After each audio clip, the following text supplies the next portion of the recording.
us here today. The 20th anniversary, and it's been 20 years too long. This year is a momentous one. It is the 20th anniversary of the persecution of Falun Gong. On July 20, 1999, the Chinese Communist Party declared war on a group of innocent meditators. Since that day, police and propaganda have rained down over all of China and turned a group of good people into fugitives. Falun Gong practitioners have now suffered over 20 years of inhumanity and tyranny. We know that wherever communist ideologies take hold, people are stripped of their God-given rights, denied freedom of thought and expression, and basic dignity. Sadly, even after all the man-made disasters and catastrophic social experiments brought about by the Chinese Communist Party, billions of people still suffer under communism, and many in the free world are still seduced by it. But this is also a year of tremendous promise. Already, in the last 6 months, we have seen unprecedented attention on China's human rights situation. Mainstream media and the American public are finally waking up to the seriousness of a world where the CCP is allowed to flourish. This is thanks in no small part to the work of the U.S. government. Since the beginning of the crackdown, Congress has unanimously passed 5 House resolutions condemning the persecution. In 1999, 2002, 2004, 2010, and 2016. These resolutions send a strong and consistent signal to the CCP that we will not turn a blind eye to their crimes. The American government has lately escalated its call for religious freedom in China. I want to take this opportunity to thank President Trump, Secretary of State Mike Pompeo, and U.S. Ambassador for Religious Freedom Sam Brownback for their recent admonishments to China regarding their continued atrocities toward Falun Gong adherents. Yesterday, President Trump met with a Falun Gong practitioner, along with other survivors of religious persecution. He stated, "Each of you has now become a witness to the importance of advancing religious liberty all around the world." During his unveiling of the State Department's annual report on global religious freedom in June, Pompeo reprimanded China for its staggering religious abuses and warned there will be consequences for governments that persecute religious believers. In his speech, he cited the plight of Falun Gong practitioners, Christians, and others. Brownback likewise called on all countries to condemn what China is doing in its war on faith, and said, "There is no more important a time for the United States to promote religious freedom than now." We could not agree more. In the last 20 years that the world has allowed the CCP to get away with murder, torture, and forced organ harvesting from prisoners of conscience, the horrors have only escalated. Every year that we gather here to commemorate this anniversary, I have to ask myself, how many years is enough? Enough time for the world to shake their disbelief, to get past their shock and horror, and actually do something about it. How many years of terror and cruelty is enough? Thankfully, due to the hard work of tireless advocates in many fields, we are bringing these crucial issues to greater attention. Today's headlines are filled with news about concentration camps, testimony about forced organ harvesting, and Hong Kong and Taiwan's fight for freedom and rule of law. With so many people turning a critical eye towards China, the time is nigh for the CCP. We want to encourage everyone to continue their good work and let more people see communism for what it truly is. We call on Western governments, organizations, and individuals to support Falun Gong's freedom of belief. These atrocities are a test of our conscience. When the world is rid of this toxic ideology, we will see a period of true peace and prosperity.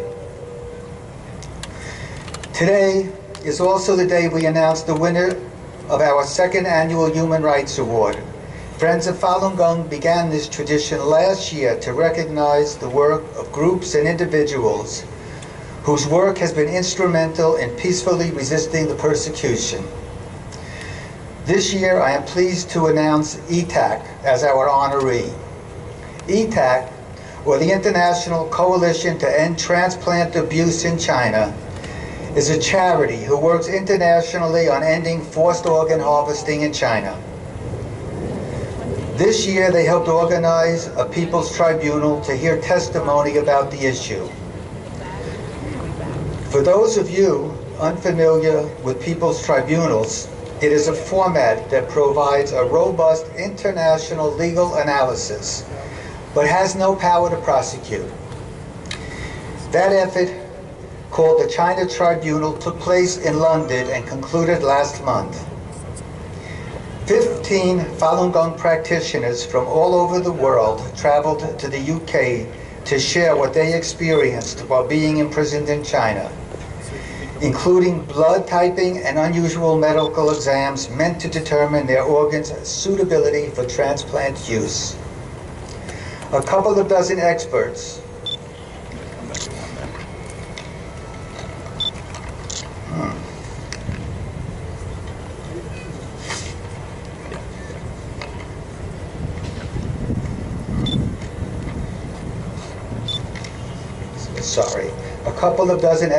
and researchers also gave their testimony. What resulted was a fairly full picture of China's transplant industry. On June 17, the tribunal concluded beyond reasonable doubt that in China, forced organ harvesting from prisoners of conscience has been practiced for a substantial period of time, involving a very substantial number of victims. Following this judgment, media attention on this issue reached unprecedented heights. In the days following the pronouncement, at least 100 reports came out from news outlets large and small, all around the world. Many reports keep being published on the subject every day. This is the culmination of 2 decades of effort. Only by exposing the persecution will the Chinese regime see that there is no place to hide. Once the whole world says in unison that these atrocities are unacceptable, they will come to an inevitable end. So let's give a round of applause to the members of ETAC, as well as all the participants of the China Tribunal.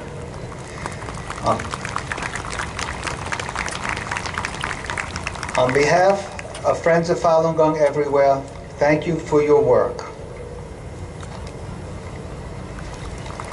Okay, our first speaker today will be Benjamin Rogers.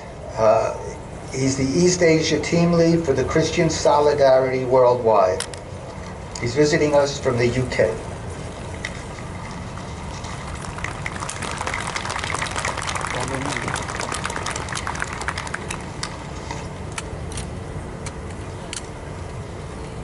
Ladies and gentlemen, good morning. It is a very great privilege to stand with you today in solidarity with Falun Gong practitioners here, across the world, and across China. My name is Ben Rogers, and I work for Christian Solidarity Worldwide, which is a human rights organization working for religious freedom for all. But I also have the privilege of serving on the advisory board of ETAC. So I am delighted that your award has been given to ETAC. I also had the privilege of being involved in the discussions with Sir Geoffrey Nice, the lawyer who chaired the China Tribunal, whom I've known and worked with for many years, and I was involved in the discussions to get the China Tribunal established. So I had no idea that you were going to announce this award to ETAC today, but I'm delighted that you have done. It is no coincidence that we gather here today to mark the 20th anniversary of the beginning of the persecution of Falun Gong, at the same time as the United States State Department has hosted this week the Ministerial to Advance Religious Freedom, the largest human rights gathering that was ever held in the State Department, and the largest, I believe, religious freedom gathering anywhere in the world. And that is very significant, because it is in all our interests to defend religious freedom for everyone, everywhere, and that must include the right of Falun Gong practitioners in China to believe and to practice their beliefs peacefully and without fear. I stand here in solidarity with Falun Gong, particularly because we must remember that across China, people of all religious beliefs are suffering the most intense crackdown probably since the Cultural Revolution. A severe crackdown against Christians, a terrible assault on the Uyghur Muslims in Xinjiang, where more than 1 million people are incarcerated in prison camps, the continuing repression in Tibet, and yes, the continuing persecution of Falun Gong. The US Ambassador at Large for Religious Freedom, Sam Brownback, has said that China is at war with faith. But he also said, it is a war they will not win.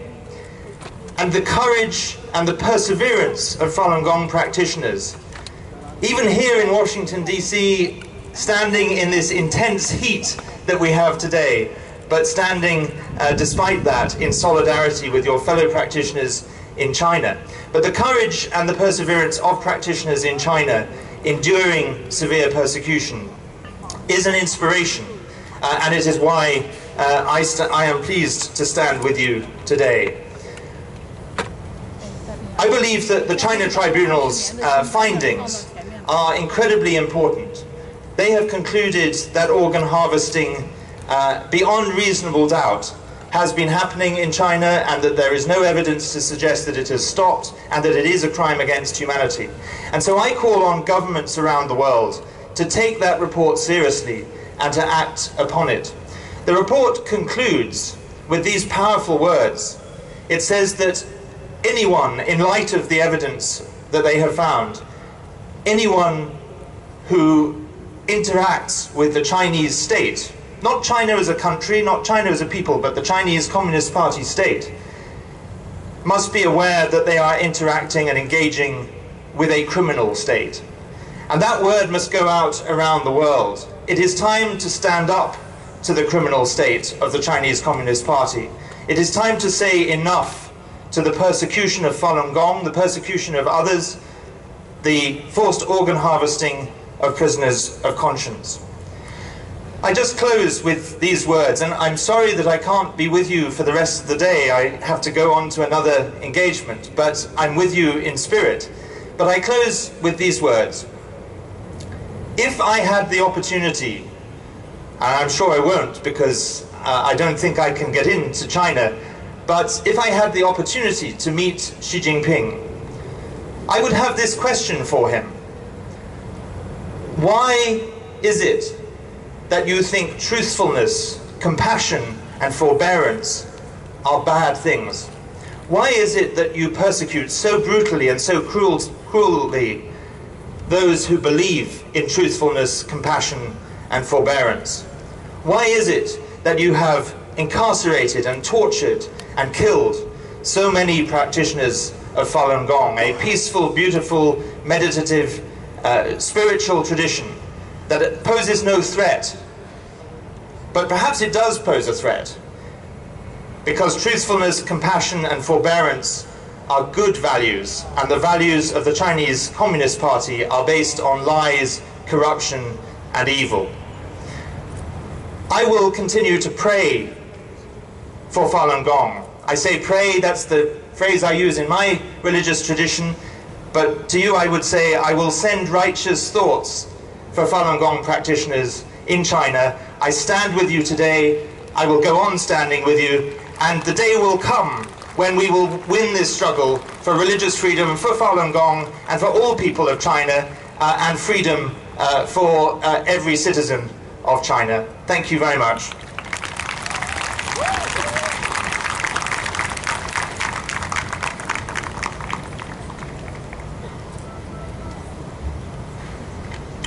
Thank you. Our next speaker will be Gail Manchin, the Vice Chairman for the United States Commission on International Religious Freedom.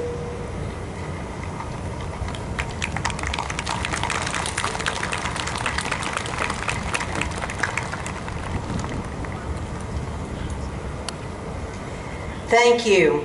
Good morning, and it is an honor and a privilege to join you here today. I do represent the United States Commission on International Religious Freedom, or USCIRF, where I serve as the Vice Chair. Before I begin, I would like to extend USCIRF's sincere thanks to the Washington, D.C. area Falun Dafa practitioners, their association, for inviting USCIRF to participate in this important event.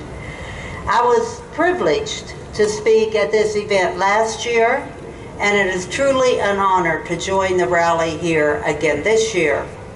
Unfortunately, as I look out on the audience, I see more pictures this year than last year. And I would ask everyone that is holding a picture of a friend or a family member, please turn and hold your picture up for everyone to see. Turn to the audience, let everyone see the people that have died in this horrible experience in China.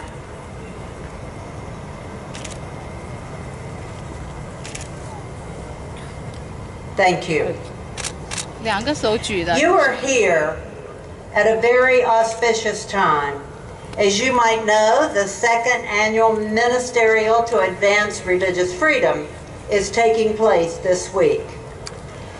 This entire city is energized and motivated by the common goal to create a global network of leaders and advocates dedicated to combating religious freedom violations around the world. USCIRF is thrilled to be a part of this organization. So USCIRF, for those of you not already familiar, was formed just 20 years ago. Congress passed the International Religious Freedom Act, IRFA, with the goal of making religious freedom a higher priority in United States foreign policy. The law created USCIRF as well as the State Department's Office of International Religious Freedom under the guidance and direction of Ambassador Sam Brownback. USCIRF is both independent and bipartisan, which provides us a very unique experience from which to monitor violations of freedom of religion around the world. We focus exclusively on religious freedom and do not feel pressured by the U.S. government's overall economic or security relationship with any particular country or government. Each year, USCIRF issues an annual report describing religious freedom conditions around the world. In it, we provide clear, actionable policy recommendations to the President, the Secretary of State, and the U.S. Congress about how to advance religious freedom through United States foreign policy. It will come as no surprise to any of you when I say the Chinese government's brutal and ongoing assault on religion and faith is precisely why religious freedom needs to remain a priority for the United States government. This Saturday, July the 20th, 2019, marks the 20th anniversary of the start of the Chinese government's campaign to eradicate Falun Gong. It will not be an occasion for celebration. 20 years of persecution is far too long for any group to have to endure. Falun Gong practitioners have endured unspeakable tragedy with grace and wisdom. Unfortunately, the Chinese government's behavior is just as appalling today as it has been for the past 2 decades. USERF condemned the crackdown in our very first annual report, which was published in 2000. Over the years, we have continued to counter the Chinese government's propaganda, which routinely calls Falun Gong and other brand religious groups, quote, evil cults, unquote. Let me make one thing clear. Falun Gong is not an evil cult. It never has been, no matter what the Chinese government propaganda machine says. Unfortunately, the situation for Falun Gong practitioners, and indeed all of the religious communities, is far, far worse today than it was 20 years ago. Since President Xi Jinping came to power, the Chinese government has intensified its crackdown on all independent religious and faith groups, and sometimes even cases of state-sanctioned individuals and groups as well. The Falun Gong, unfortunately, have been hit especially hard. USERF has heard firsthand from Falun Gong survivors and their family members about the ill treatment at the hands of Chinese authorities. According to the website Minghui, the Chinese government arrested 688 Falun Gong practitioners for their beliefs just this past April. Unfortunately, many of those detained by the government report that they are tortured or forced to renounce their faith, and of course some of them have never been heard from again. In 2015, the Chinese government claimed it had banned the practice of forcibly harvesting organs from prisoners, including those Falun Gong that had been imprisoned for their beliefs. However, last month, an independent tribunal of experts and human rights advocates found credible evidence that the practice continues to this day.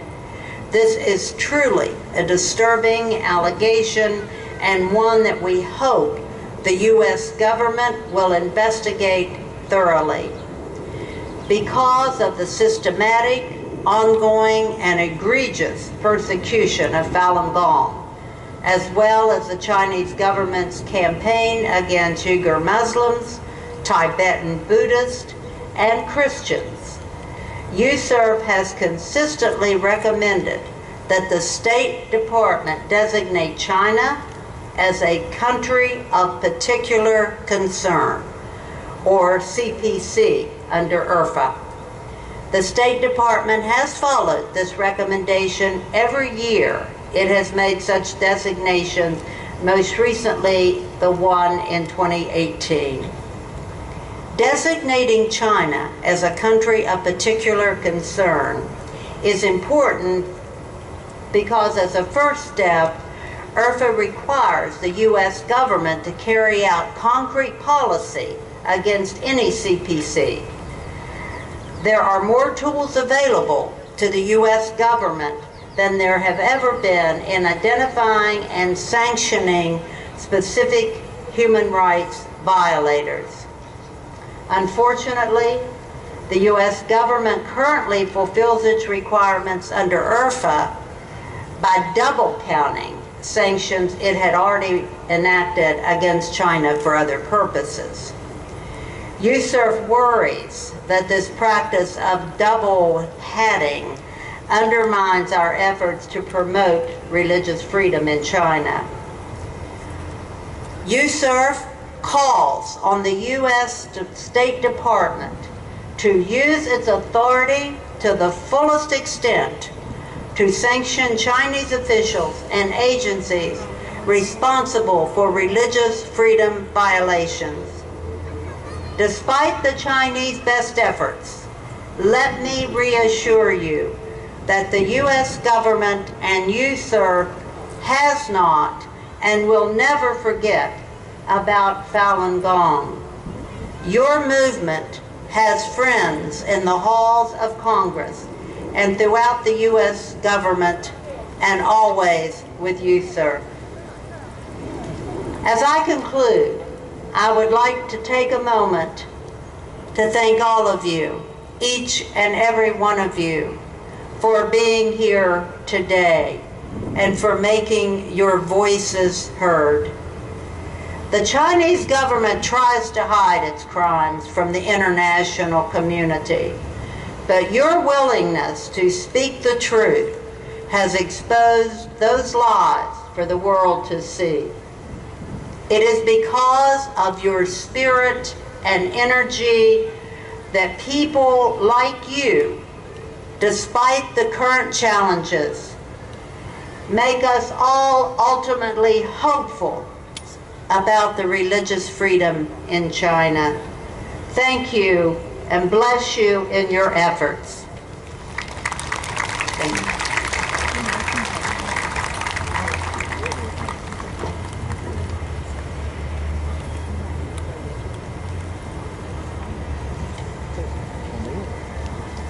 Thank you. Our next speaker will be Annie Boyajin, Director of Advocacy for Freedom House.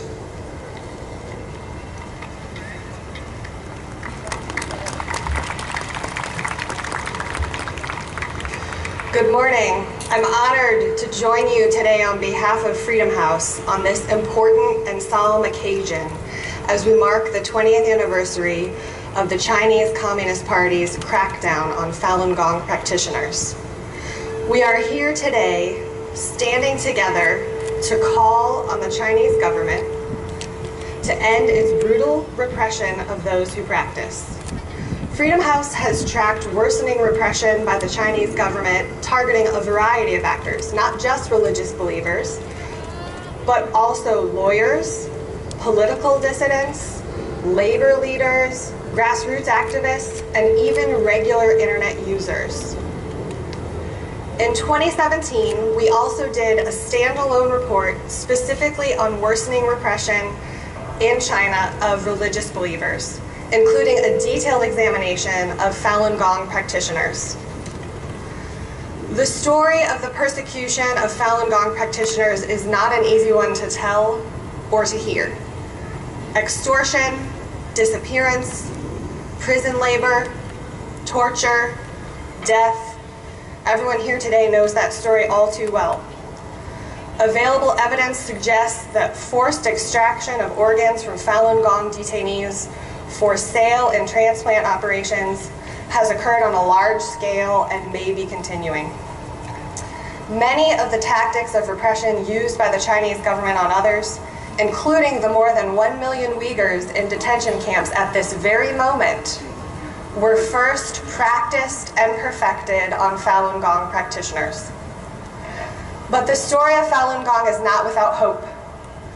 Despite tightening controls, millions of religious believers of all faiths in China defy official restrictions in daily life or engage in some form of direct protest, at times scoring significant victories. Falun Gong believers in China have responded to CCP persecution with tenacity, nonviolence, and creativity. Practitioners inside and outside China have made a concerted effort to directly communicate with security agents and judges in China by phone and in person, urging police not to arrest local Falun Gong residents and appealing to their consciences. Gradually, these efforts appear to be bearing fruit. There are well-documented cases of detainees who were released after such targeted rescue campaigns. Facing the world's most sophisticated censorship and surveillance system, Falun Gong practitioners have proven particularly adept at not only developing new workarounds to preserve access to information, free speech, and data privacy, but also at disseminating them at the grassroots level.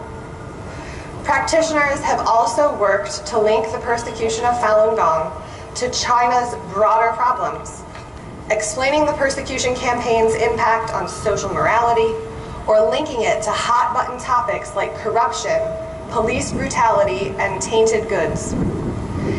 These wins are heartening and give energy to the work we here in Washington need to do. Freedom House was pleased to see the president met with a Falun Gong torture survivor whose husband is detained, and with other family members of religious prisoners in China and elsewhere. But more should be done. The US government should impose global Magnitsky sanctions on Chinese officials involved in repression and human rights abuses in China, including those persecuting Falun Gong practitioners. And, as my colleague from USERF mentioned, the United States should impose stricter penalties for China under the International Religious Freedom Act. Members of Congress should advocate for individual prisoners of conscience, calling for the release of all those wrongly detained in China. And all US government officials should raise issues of human rights and repression, including the release of prisoners and Falun Gong practitioners, in every meeting with Chinese officials at every level. Even on a day like today, which is hard and somber and sad in many ways, we can cling to the hope and the bravery of all those who push back against repression in China.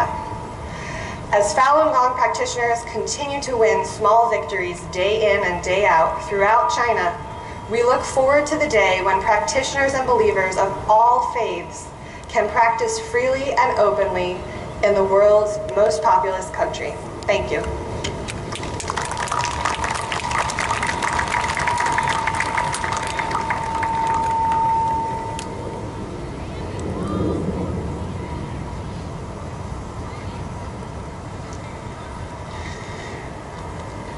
Our next speaker will be Dr. Linda Langeman, Commissioner for the Citizens Commission on Human Rights.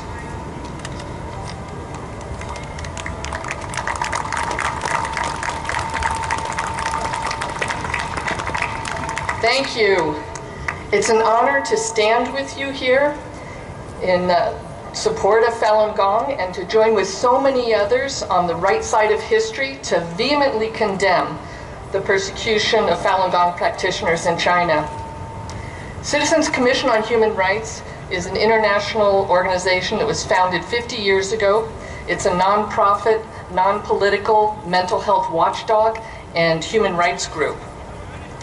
Political psychiatric abuse has a long international history, but today our attention is on the persecution of Falun Gong in China. 20 years ago, a campaign of persecution was launched against innocent people practicing Falun Gong in China.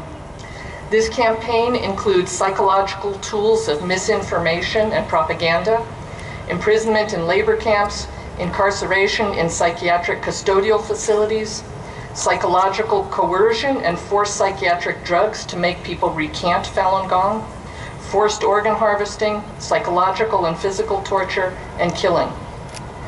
These unconscionable atrocities could not occur without the intimate participation of psychiatry. Immediate action and accountability is needed. The traditional spiritual practice of meditative exercises and the moral philosophy of Falun Gong are simple practices that helps one's spiritual, mental, and physical health. While Falun Gong is not in the practice of treating mental illness or depression, its practices of exercise and meditation are recognized as workable alternatives to dangerous psychiatric drugs. In the 1990s, between 70 million and 100 million people in China practiced Falun Gong.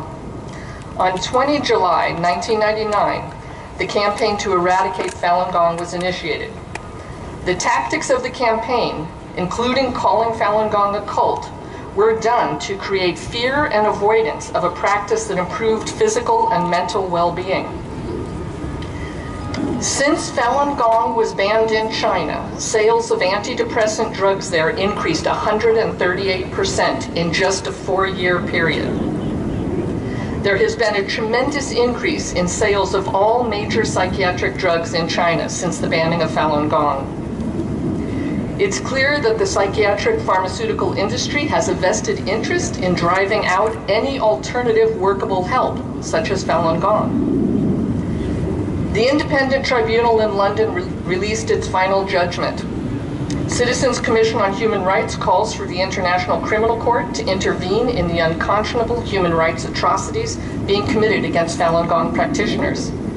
We also call on the World Psychiatric Association to stand with Congress, other legislatures, and the United Nations on behalf of Falun Gong and break from its appalling record of failing to address and discipline its members' roles in these crimes. We've come together here to demand an end to the persecution of Falun Gong. This is my 3rd year speaking, and hopefully the next time we gather, it will be to celebrate the end of the persecution. Thank you.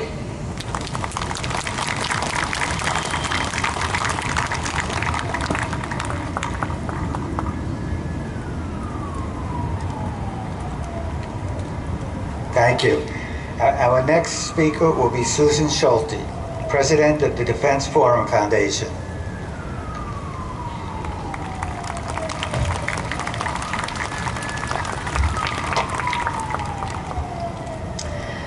Thank you to all of you who have gathered here today. Thank you to Dr. Lily Zhang for your courage, steadfastness. I'm honored to be your friend and colleague, and I want to recognize her and all the people that have organized this rally once again. I'm glad to be here today, but I'm deeply saddened that this event has to be held again this year because of the Chinese Communist Party's unprovoked and violent continuing campaign of terror against the Falun Gong that first started in 1999. You have been on the front lines of the fight to end persecution and human rights violations in China. This fight is not of your choosing, but simply because of the CCP's unprovoked attack against you. It has taken far too long for our government and the international community to respond to the gross violations of human rights the CCP is committing against the Falun Gong every day, and all who suffer under the tyranny of the CCP, whether Tibetans, Uyghurs, democracy advocates, trade union activists, journalists, Christians, Muslims, Buddhists, any Chinese citizens who dares to speak out against Xi Jinping and his brutal dictatorship, and any mother who has a second child in her womb, all experience the gross violations of human rights by the Chinese Communist dictatorship. We're grateful to heroes like David Matas, David Kilgore, and Ethan Gutman, who documented the horrors happening in the hospitals of China, where 100,000 organs were harvested, leading to the mass killing of many Falun Gong practitioners. I want to strongly encourage you to never, never, never give up until your God-given human rights are respected. Our governments are finally waking up to this.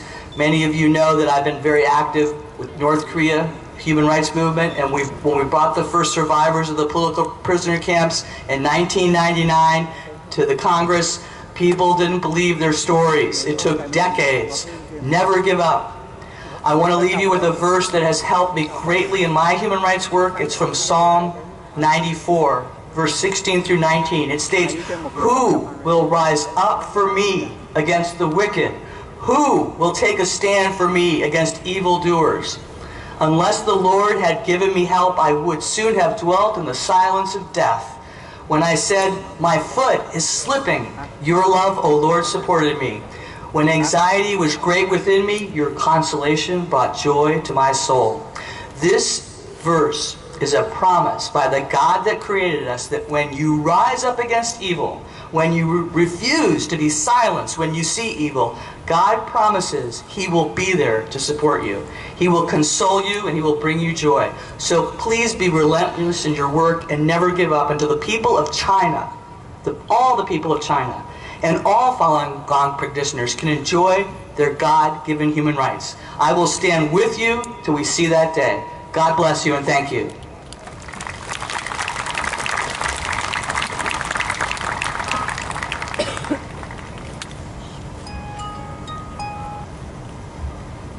Thank you. Our next speaker will be Dee Dee Laugerson, Executive Director for Save the Persecuted Christians.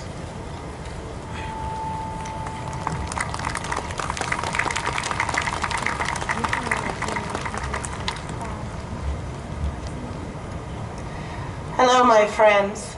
Thank you. I am very humbled to stand here before you today and to welcome you to the West Lawn of the Capitol in Washington, D.C. Like you, I am an ordinary citizen. I am mom to 6 boys, and I come from the heart of America, Colorado. And I've been lifted up to have a platform to speak for persecuted people. Save the Persecuted Christians is a large and growing coalition of NGO and faith leaders who are concerned about the persecution of Christians in the world, but that is without prejudice to the world's 80% of the population that is suffering persecution and discrimination and oppression for their religious freedom beliefs. I stand before you as an American, and as I said, a mom who is concerned for people such as yourselves, whose family members, whose friends, whose colleagues have been so brutally harmed by the Communist Party of China. And I want to assure you that you are in our prayers and in our work. We stand together united as individuals, pushing back against evil regimes that seek to quiet the voice. We stand with you for honesty, for compassion, for forbearance. These are the tenets of the Falun Gong, and they are ours as well. And so we stand today in solidarity with you. I'm pleased to say that with Dr. Lily Zhang, the Falun Dafa, we have signed a multi-faith letter demanding that enablers of persecution here in the United States, American law firms that lobby on behalf of persecutors such as China, are called out and asked to drop their lobbying efforts on behalf of these regimes, that they may not be legitimated and that they may not be given special treatment here in the United States. Specifically, Squire Patton Boggs, one of the most prominent law firms in the United States of America, lobbies on behalf of the Chinese regime. So I thank the Falun Dafa for their participation with us in this call. And I let you know that not only are we this coalition that is large and growing across America, but we are also the grassroots of America. Individual people like you and me with a voice in your peaceful dissent are powerful when we come together and unite our voices. And I know that the work that you are doing is sometimes tiring and seems impossible against something so big as the Chinese Communist Party and this evil regime. But I encourage you today to continue doing what you are doing, to call them out and to shine light on their evil misdeeds and their crimes against humanity. I thank you for having me here today. You are in my heart, and I really do hope and pray that next year when we come together, it will be to celebrate the end of the persecution. I just came from an event, the Committee on the Present Danger China, which is a newly organized group of leaders looking to shine a light on what this regime is doing to spread its propaganda worldwide. And so I encourage you to go to presentdangerchina.org and watch the threat briefings that are available there, so that you know that we really are standing with you and we have your cause at the forefront of all the work that we are doing. God bless you and stay strong. Thank you.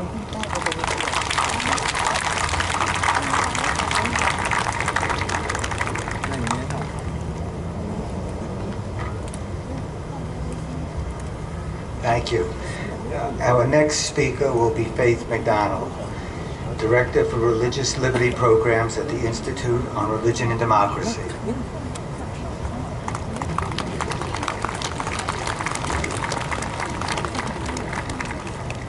Good morning. Thank you so much for being here. Thank you for all that you do, all your faithful work, your faithful witness of what it means to be a peaceful protester, to be someone who stands for truth, compassion, and forbearance in the midst of great evil.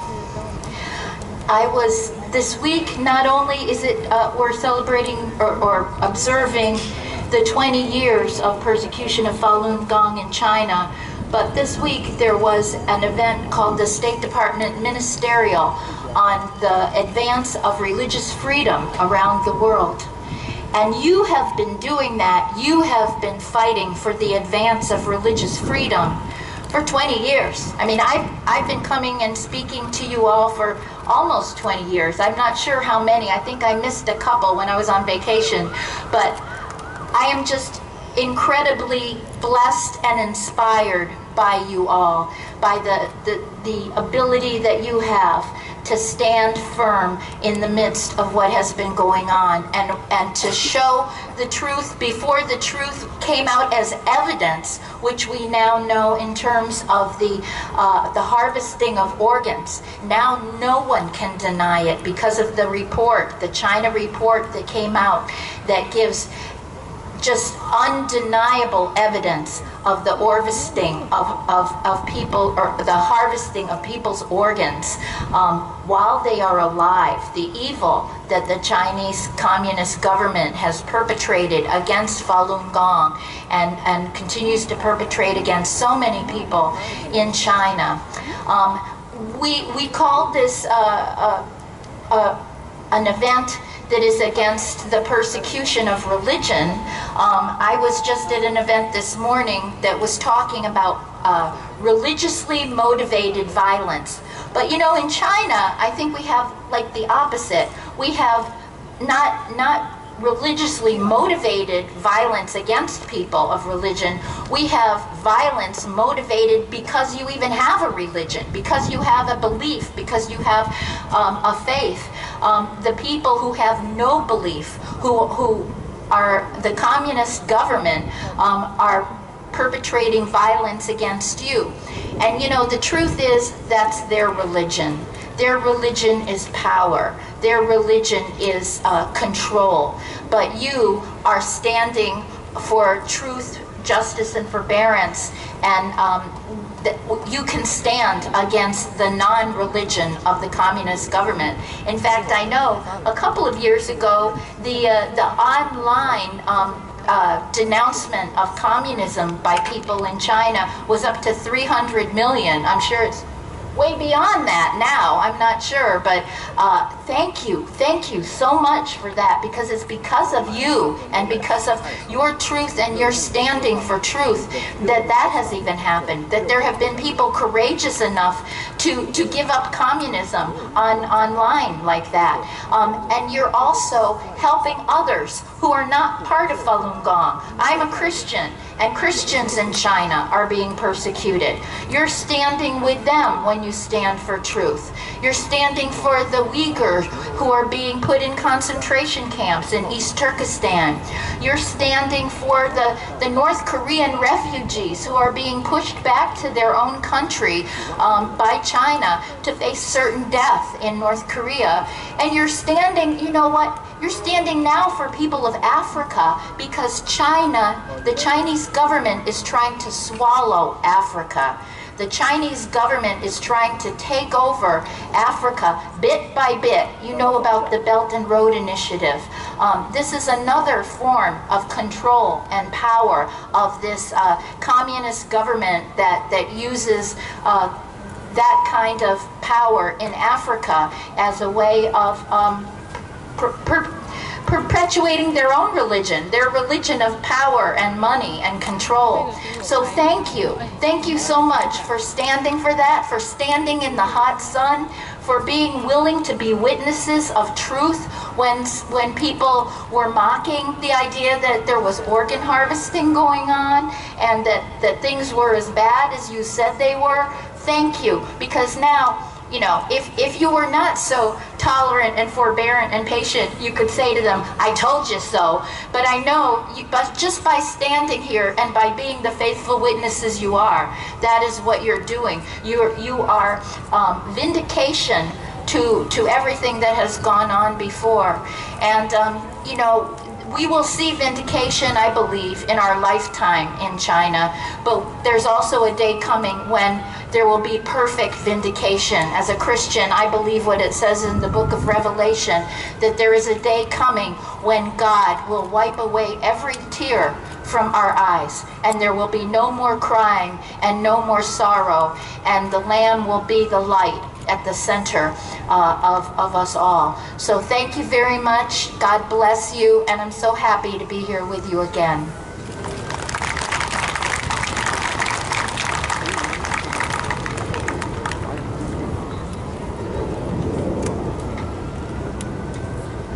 Thank you. Our next speaker will be Congressman Steve Chabot of the Ohio's 12th District.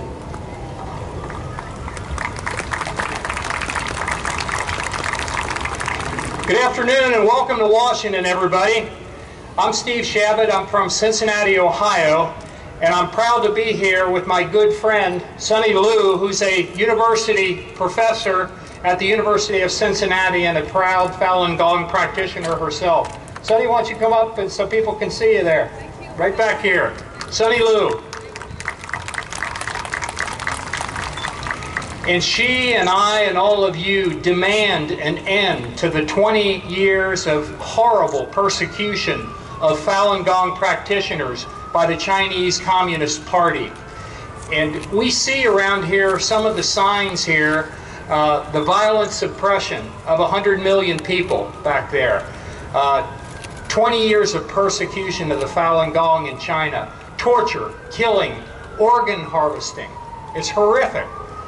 And enough is enough. 20 years ago, on Saturday, the CCP began their brutal crackdown.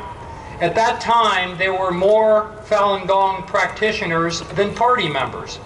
Here in Congress, and I'm a member of the United States Congress in the House, right back here behind us, I spent a lot of time working to strengthen human rights throughout Asia. And I've also been a longtime supporter of the Falun Gong and your right to practice in China or anywhere else for that matter. The Chinese Communist Party is truly barbaric. Wrongful imprisonment, so-called re-education, brainwashing really, torture, and forced organ harvesting and murder are the tools that they use to stifle the Falun Gong movement. Now they're doing the same thing to the Uyghurs. Such tactics have no place in a civilized society, yet they are commonplace in communist China. No government, much less the Chinese Communist Party, has the right to deny anyone freedom of religion. And as long as I'm still in Congress, I and many of my colleagues, both Republicans and Democrats, will fight for your right to practice freely in China or in the United States or anywhere else. God bless you all. God bless your families. God bless the Falun Gong. And God bless the United States of America. Thank you very much. Thank you.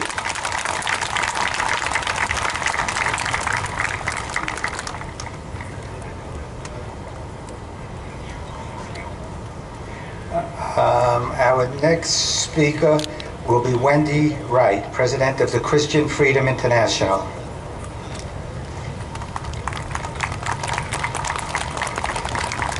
Thank you. It's really an honor to stand with you today. I've spoken many times in the past at these gatherings, and I'm so sorry to be with you again. I wish that we would never have to do this again.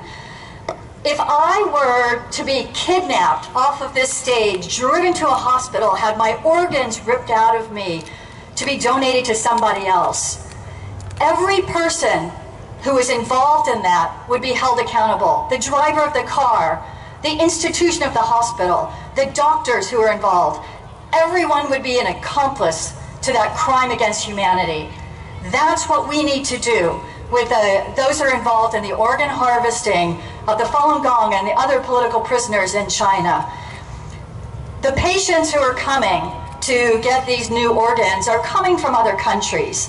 That means that there are travel agents involved, medical tourism, brokers. There's a whole network. They need to be held accountable.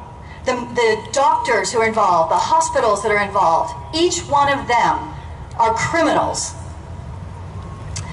The hotels that the patients may be staying at, if they are part of a hotel chain, they should be held accountable as well. The State Department should be putting out warnings to everyone who travels to China that they should not be taking part in anything that has to do with organ harvesting.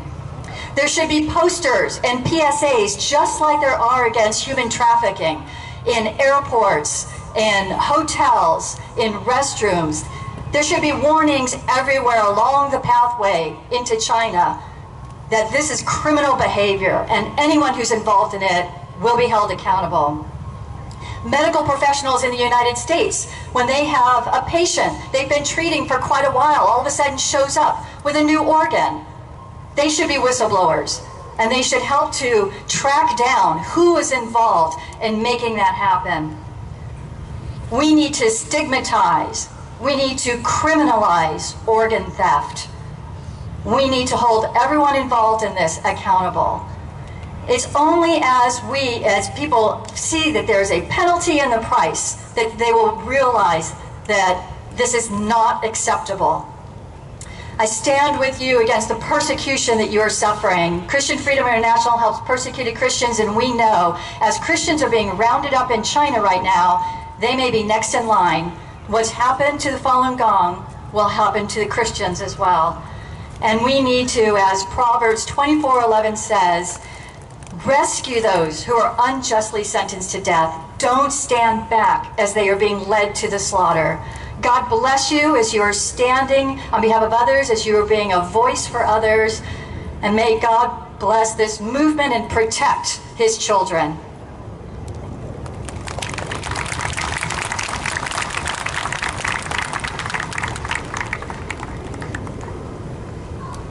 Thank you. Our next speaker is David Kilgore, former Canadian Secretary of State for the Asia Pacific, former Member of Parliament, and a Nobel Peace Prize nominee.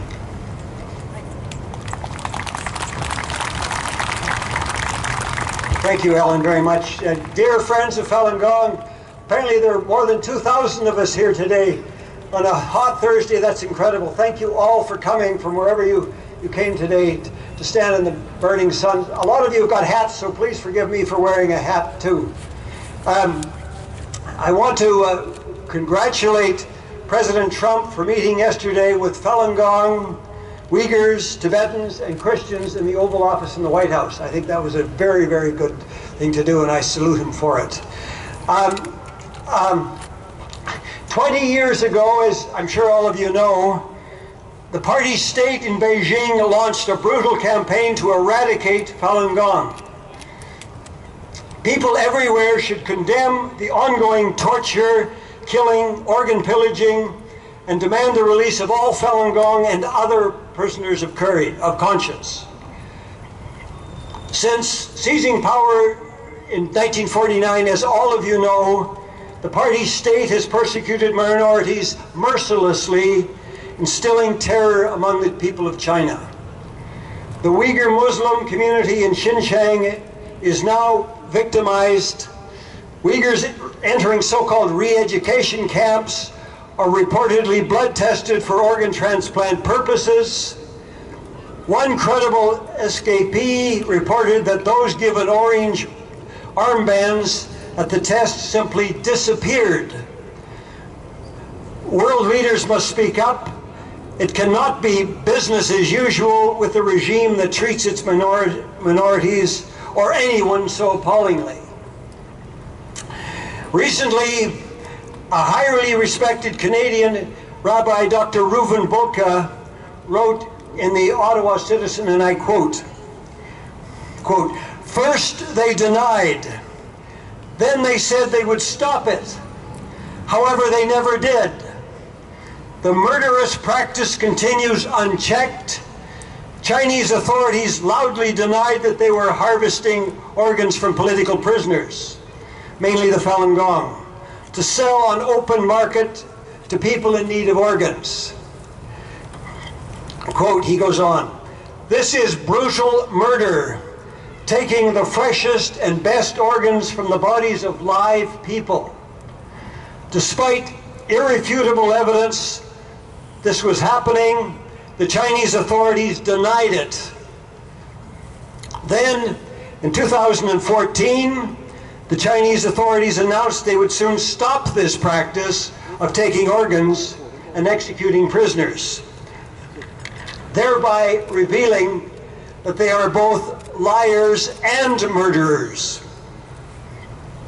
He goes on, "It is mind-boggling to think that the civilized world applauded rather than calling out the Chinese government and demanding they stop murders immediately rather than eventually.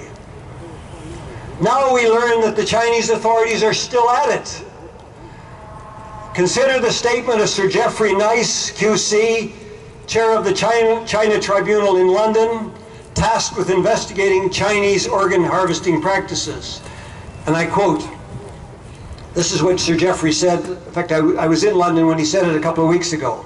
Quote, "The conclusion shows that very many people have died indescribably hideous deaths for no reason, that more may suffer, and that all who live on the planet where extreme wickedness may now be found in the power of those running one of the oldest civilizations known to humankind, of course, China.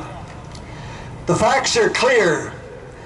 90,000 transplants a year, a short waiting time, and the assurance of a backup organ should the original organ fail is an amazing combination, resulting from the murders of readily available prisoners. Primarily Falun Gong, but including Tibetans, Uyghur Muslims, and Christian sects." And then, this is the final thing that Rabbi Bulka said, quote, "Governments must hold the Chinese government accountable.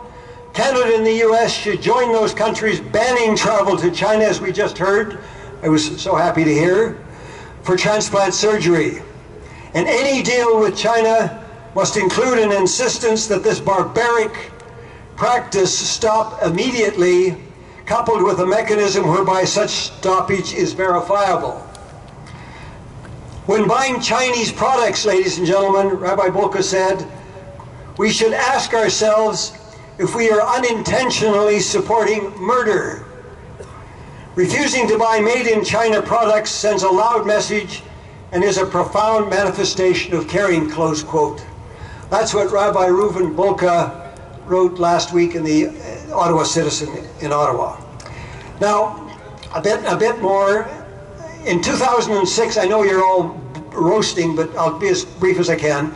The Coalition to Investigate the Persecution of Falun Gong, represented here today, asked David Matus and me as volunteers to investigate. We released 2 books, 2 reports, and a book, Bloody Harvest, and we've continued to investigate. You can get our revised report in 18 languages on the website. We determined that for 41,500 transplants done between 2000 and 2005 in China, the sourcing was beyond any reasonable or other doubt Falun Gong prisoners of conscience.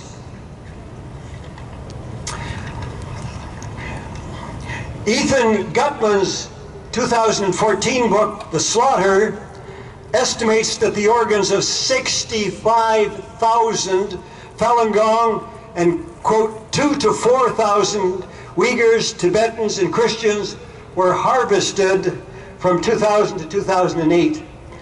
Our 2016 update, as I'm sure most of you know, is available online. David Matus and I visited about a dozen countries to interview Falun Gong practitioners who had escaped from both the camps and China. Inmates of forced labor camps made a range of export products as subcontractors to multinational companies, including Christmas decorations, and we were also told they were making toys, children's toys for McDonald's restaurants. Can you imagine? This gross corporate irresponsibility in violation of WTO rules calls for an effective response by all trading partners of China, including, of course, the United States and Canada. Now, in the decades of the Soviet Union, mental health professionals globally faced the abuse of psychiatry there against prisoners of conscience and acted strongly against it, helping to have the Soviet-era practices changed. Today, transplant professionals globally face the abuse of transplant surgery, and President for Life Xi's China, but their response has been mostly disappointing, I'm sorry to say. Some have read the research and realized that what is going on in China with transplantations is a mass killing of innocents and cover-up. They accordingly distance themselves from the Chinese transplant profession and encourage others to do likewise. The Chinese Party state has no credible factual answers to the work of independent researchers who have demonstrated the mass killings of innocents for transplantation. Indeed, given the massive scale of transplantation business in China, it's impossible to deny the research in any credible manner. The party publicizes and exaggerates the endorsements of transplant professionals in democracies, including this one, ladies and gentlemen, and Canada, who have fallen for their propaganda. A willingness to confront the truth about China is needed in the transplantation profession before many more innocents are killed for their organs. You can get, and I'm speaking on behalf of the International Coalition to End Transplant Abuse in China today. You can access their website easily if you go to Google and just put the International Coalition to End Transplant Abuse. All of you would be welcome to join us as volunteers, researchers, or whatever appeals to you. There's an easy form to fill out. Now finally, I'm sorry I've gone on so long.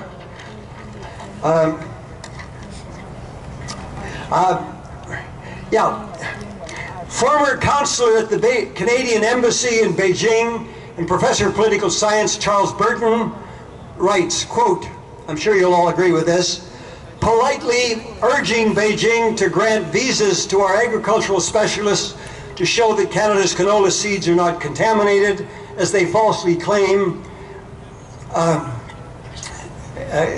will not get us anywhere. You know that 2 Canadians are in prison with their lights on 24 hours a day, and I hope you all know why that happened. Because we did our duty under an extradition treaty to this country and arrested Miss Meng of the Huawei company. Now, quote, he also said this, and I think you'll all agree with it. Quote, China succeeds in its existential threat to pluralistic, democratic, and free-thinking societies because we've been blinded by greed and have looked away for more than 25 years as communist authorities ignored international norms for human rights and fair trade. Currently, there is no coherent multinational strategy against Chinese influence operations. The less we respond to it in any substantive way, the more China is emboldened its practice of global disruption, close quote. That's true for Canada, I think it's true for the United States, and it's true for a lot of democracies. And we all have to change the thinking of our business communities, of a lot of our intellectuals and professions and diplomats. So in conclusion, what is most needed immediately from Washington, Ottawa, and other capitals is a stronger political will and much more sophistication, exerting universal values, and we all know what those are, with Beijing on all issues, but most of all on the terrible issue of organ pillaging. Thank you.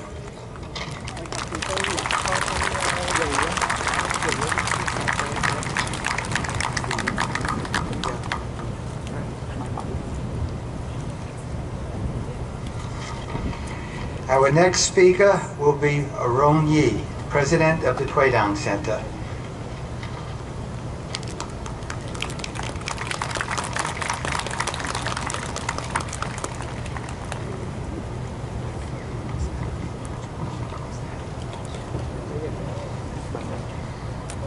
Good afternoon, my friends, distinguished guests. Today, I'm very honored to speak on behalf of the Global Service Center for Quitting the Chinese Communist Party, the Tweedang Center, to share with you the great news that over 337 million Chinese people have withdrawn from the Chinese Communist Party and its affiliated organizations. Congratulations to the brave Chinese for their choice for freedom and bright future.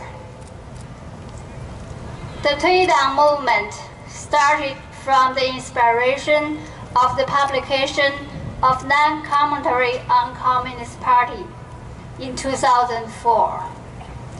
This book exposed for the first time the true history and the evil nature of the Chinese Communist Party. It's a historical movement of spiritual awakening and returning to conscience for the Chinese people. The daily registration number of people who quit CCP is about 100,000, which shows the common desire for Chinese people from all walks of life, including government officials, policemen, diplomats, students, workers, and farmers, etc., for freedom and social justice, and their choice of non-violence and non-cooperation to the Chinese Communist regime. As a widespread of the truth, more of the Chinese people turn to quit the evil party. It is the brightest road for Chinese nation and the world to peacefully disintegrate the evil force of the Chinese Communist regime, the largest communist totalitarian state in the world, which has brought a deep disaster to China and has a serious impact on the world civilization. The Tweedang movement has set a spiritual model and moral example for all Chinese to safely and peacefully withdraw from the CCP dictatorship. It's the greatest tolerance, the greatest kindness in resolving, transforming, correcting, changing the most fundamental problems in China today.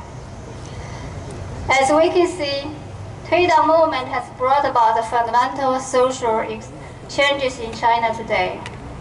Almost all CCP officers know that Chinese communist regime is collapsing.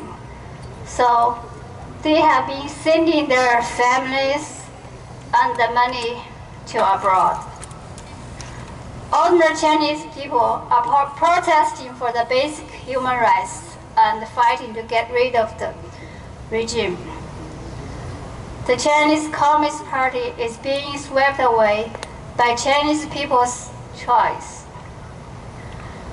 I would like to take this opportunity to call for support for the Tweedang movement from the international community for more support to Chinese people's choice for freedom. It's time to end the CCP's 20 years brutal persecution of Falun Gong practitioners. It's time to end the persecution of CCP to all Chinese people. It's time to end the largest communist regime in the world. So, let's work together for a better world without the Chinese communist regime. Thank you very much. 谢谢大家。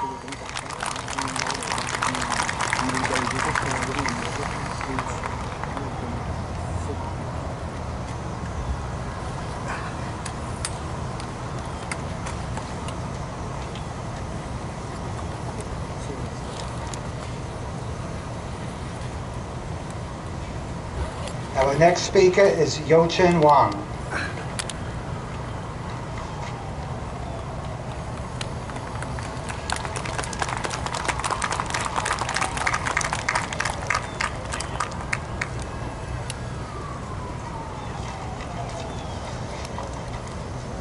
Tear down this wall, the Chinese communist regime.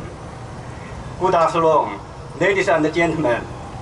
On July 20, 1999, former Chinese Communist Party leader Jiang Zemin, out of self-motive, initiated a large-scale campaign to persecute Falun Gong practitioners who follow the principles of truthfulness, compassion, and tolerance.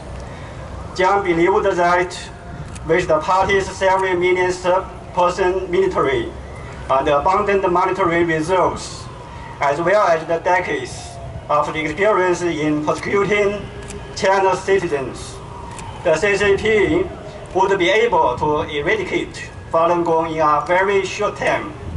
However, 20 years later, instead of being eradicated, Falun Gong has spread to 110 nations and regions all over the world.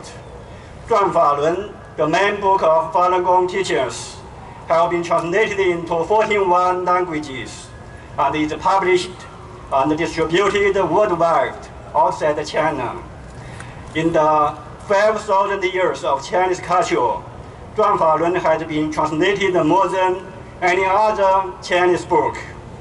The founder of Falun Gong, Mr. Li Fengzhi, receives respect from people of all walks of life, nations, political parties, races, language, and culture, for his outstanding contribution to people's physical and spiritual health. In contrast, Jiang Zemin has made himself the most notorious scum in the world for being the main perpetrator of the persecution of Falun Gong. More than 210,000 Falun Gong practitioners have sued Jiang Zemin in China's Supreme People's Court and the Supreme People's Procuratorate. Jiang has now been tried in the moral court by people of conscience condemning his evilness. What awaits him is undoubtedly the most mind-boggling grand trial in human history. Another consequence of Jiang Zemin's persecution of Falun Gong is that the CCP will soon meet its own demise, which is to be seen in the following aspects. First, the CCP has become the most corrupt political party in the world. In order to obtain support from communist officials to sustain the persecution of Falun Gong, Jiang Zemin intentionally allowed the officials to become corrupt. In today's China, corruption is a widespread phenomenon among communist officials of all levels. According to the public data we have collected, since January 2013, more than 418 high-ranking officials of the provincial or minister level and above have been found guilty of corruption, and at least 57 officials have embezzled or taken bribes exceeding 100 million yuan. Second, the CCP has become the worst traitorous party in the world. The land that Jiang Zemin surrendered to Russia and other countries is larger than 14 times the size of Taiwan Island. Third, the CCP has become the party with the bloodiest deaths in the world. During its 70-year rule, the CCP has killed more than 18 million Chinese. In the past 20 years, the large-scale naval harvesting of organs from Falun Gong practitioners constitutes a new form of horrific crime, which is described by right activities as an unprecedented evil on this planet. Fourth, the CCP has become the world's most evil party in terms of destroying traditional culture. Since the CCP seized the power by overthrowing the Republic of China, the 5,000 years splendid Chinese traditional culture suffered devastating catastrophe. The CCP's destruction of cultural legacy left by our ancestors surpassed any natural disaster in history. Its ultimate goal is to turn descendants in the divine land of China into Marxists who follow dishonesty, reckless violence, and commit all kinds of outrage and harm and abroad, which in turn will destroy the entire Chinese nation. Fifth, the CCP has become the largest state terrorist party in the world. According to a report by United Daily News, a pro-Beijing publication, the Chinese Communist regime has installed 600 million surveillance cameras across the country. Market intelligence firm IDC released a report predicting that by 2022, the Chinese authority will have installed up to 2.76 billion surveillance cameras, turning the entire nation of China into a huge prison. In 2019, the party's stability maintenance expedition was 1,387.9 billion yuan, which surpassed the military spending. All Chinese who recognize universal values and the traditional values are considered an enemy of the CCP. Some civilians suddenly disappeared. Some were forced to plead guilty to crimes they did not commit. Some allegedly committed suicide. Some suffer severe torture, and some become victims of non-organ harvesting.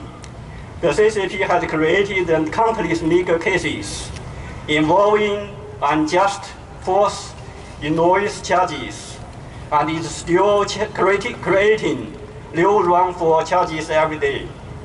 Sixth, the CCP has become the evil force that aims to destroy all mankind.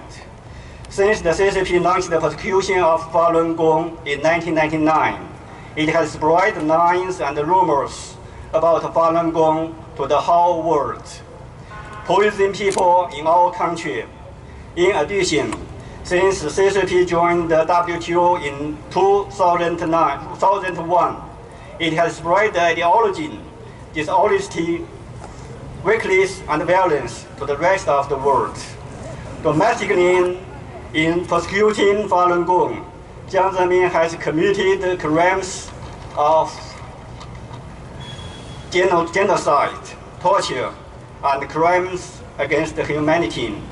Internationally, by giving away a large area of China's territory to other countries, it has endangered homeland security.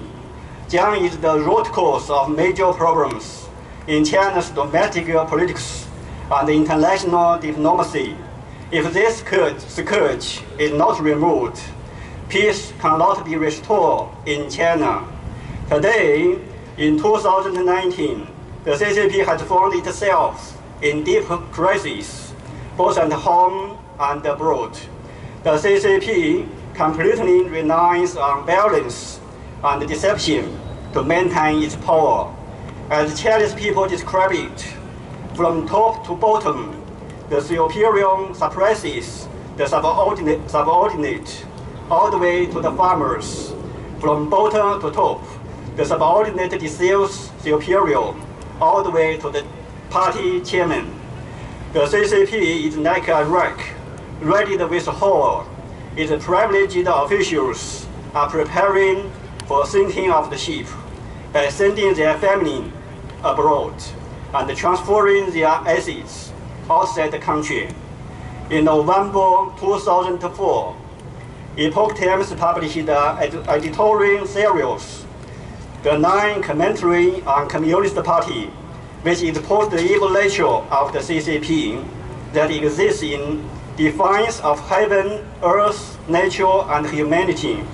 The nine commentaries sparked a great tide of people quitting the CCP, a spiritual awakening movement. According to statistics from the Epoch Times quitting the CCP platform, to date, 330 million Chinese have withdrawn from the CCP and its affiliated organizations, the Young League and the Young Pioneers. On June 16, 2019, 2 million Hong Kong residents took to the street to protest a proposed extradition bill, the largest protest in Hong Kong's history. On the surface, Hong Kong people are protesting the extradition bill. In essence, they are telling the whole world in the noticed voice, we do not trust CCP. History has progressed to the day of reckoning, the day to bring Jiang Zemin and the CCP to justice. In the past 7+ years, after Chongqing former police chief Wang Lijun fled to the U.S. consulate in Chengdu on February 6, 2012, the CCP's evil forces, led by Jiang, has been seriously weakened. The evildoers who persecute Falun Gong has met with karmic retribution on a large scale. In this great historical moment, when all kinds of signs indicate that CCP is about to die, and the Chinese people long for a change, I, in front of the Capitol in Washington, D.C., strongly urging Chinese President Xi Jinping to follow the will of heaven and of the people, arrest Jiang Zemin immediately, and disintegrate the CCP. China has been called the divine land since ancient times. In history, every great leader who believed in God was able to receive blessing from God. Today, if any Chinese top official were to take the lead in standing up and funding communism in China, he would be helped by God and accomplish one of the most glorious feats in history. I hope that Chinese leaders will eventually choose to stand on the right side in this unprecedented battle in human history between justice and evil. Thank you.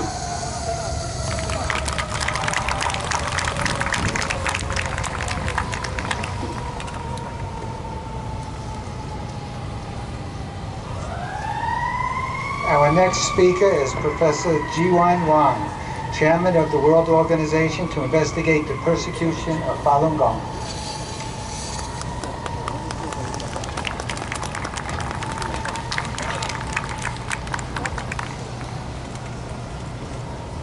女士们、先生们，大家好！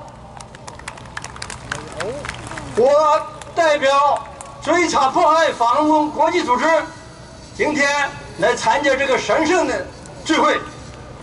我要告诉大家的一句话是：全民反迫害的时刻到了，全民反中共迫害的时刻到了。20年前的7月份，中共对人类道德良知开始了摧毁。以江泽民为首的中共犯罪集团对上亿的法轮功学员实施了灭绝性的迫害，特别是活摘器官、大屠杀，超越了人类历史上一切邪恶的记录。这是中共主导的国家犯罪、群体灭绝性犯罪、反人类罪。根据追查国际最新的调查结果，再次证明，中共这个国家犯罪、活摘法轮功学员器官的这个犯罪还在继续。去年10月19日到12月2日，追查国际的调查员以四川省委政法委610办公室主任、副主任的身份，给中国大陆12个省市顶级的医院17个专家教授进行电话调查，其中包括有北京、天津、上海、山东、河南、广东、广西、郑州、湖南、湖北，从中国的北边到南边，横跨整个中国，他们无一例外的都是回答2个星期左右可以完成手术。有些甚至于，你像山东玉皇顶移植科的主任，甚至于说你就明天来，快的话你明天就有了。上海仁济医院的主任杭化莲，当然这个电话是我打的，当时说什么呢？你来，我给你1个星期搞定。大家想一想，在世界上最发达的移植器官技术最先进的美国，有将近1.4亿自愿捐献人群的美国，做一个肝肾移植，平均等待多长时间？2到3年，最长的7年。前美国副总统切尼做器官移植就排队等了20个月，将近2年。可是在中国大陆去了就可以做，一般平均1至2周，是什么原因造成的？而且从世界上来说，从99年以后开始，99年以前，20年的肝移植累计的数量有多少呢？才135例。大家想一想，这不很奇怪吗？还有，我刚才说的这17个专家教授里面，有10个人直接承认了他们还在用着法轮功学员器官。我们调查员是这样问的，说你们现在还用的是那个法轮功的那个健康的供体吗？10个人回答是，对，好，就是这样的，你说的没错。其他的6个人没有对这个问话直接回答，但是也没有否认，而是躲躲闪闪。有一个还说，问了说是不是法轮功学员还用这法轮功学员器官吗？他说现在都是这个，来的捐献的里面都有，哪一个法轮功学员会捐献器官给你们？而且是健康的活人的器官。大家想一想，在和平年代，在全国范围活摘器官屠杀国民，而且同时谋起暴力，这是人干的事情吗？天地难容，所以我这里告诉大家4句话。